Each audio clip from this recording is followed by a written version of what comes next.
ఇప్పుడే మా న్యాయవాదులంతా కూడా ప్రతిజ్ఞ చేయడం జరిగింది. కాబట్టి ప్రతి ఒక్కరు ఇప్పుడే మా రామ్ కుమార్ మిత్రుడు చెప్పాడు, ఈ దేశంలో ముస్లింలు ఖురాన్ పట్టుకుంటారు, హిందువులు వేదాలు పట్టుకుంటారు, క్రిస్టియన్లు బైబిల్ పట్టుకుంటారు. కానీ ప్రతి ఒక్క న్యాయవాది కూడా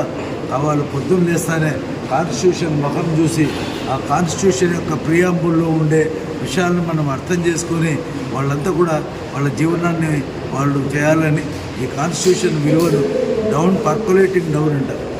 పైనుంచి కింది బాటం వరకు కూడా తీసుకొని పోయి ఈ దేశాన్ని ఒక అధిక బలమైన దేశంగా, ఆర్థికంగా ఎదిగిన దేశంగా, ప్రపంచ దేశాల్లో అన్ని రంగాల్లో కూడా ప్రపంచ దేశాల్లో అగ్రస్థానంగా మన దేశం ఉండేటట్లు ప్రతి ఒక్కరూ పాటుపడాలని ఈ 76వ రాజ్యాంగ దినోత్సవం తరఫున మా అనంతపురం బార్ అసోసియేషన్ తరఫున, మా మిత్రమండలి తరఫున, మా న్యాయవాదుల తరఫున అందరికీ కూడా మీకు విజ్ఞప్తి చేస్తున్నాను.